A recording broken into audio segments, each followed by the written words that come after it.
Tadi saya pengen kita syukuran dulu Pak Ustadz. Saya sudah siapkan, apa itu namanya? Tumpeng. Saya sudah siapkan tumpeng. Saya sudah tahu Pak Ustadz tidak mau ada tumpeng, karena timnya sudah bilang bahwa katanya itu nggak ada di sunnah Nabi ya katanya ya. Kenapa Pak Ustadz nggak berkenan? Boleh nggak saya tahu? Baik. Alhamdulillah, wassalatu wassalamu ala rasulillah. Sebaiknya semua penyampaian agama dimulai dengan memuji Allah dan salawat kepada Nabi SAW dulu. Dan saya pribadi untuk Dr. Richard dan semua teman-teman yang coba membuat konten-konten kreatif dengan tujuan tentunya lebih memberikan edukasi yang tepat kepada masyarakat, itu sangat positif. Karena terlalu banyak sekarang setelah media ini berkembang, generasi muda kita berubah-ubah buat konten tapi tidak berkualitas.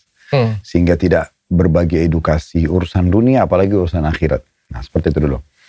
Kalau masalah syukuran, saya tidak pernah menolak sebenarnya.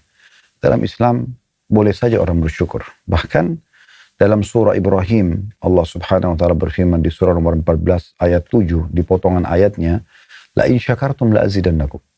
Kalau kalian bersyukur pasti aku akan tambah, kata Allah. Jadi syukur itu bagian daripada ibadah yang mulia di sisi Allah. Selalu berterima kasih pada Allah.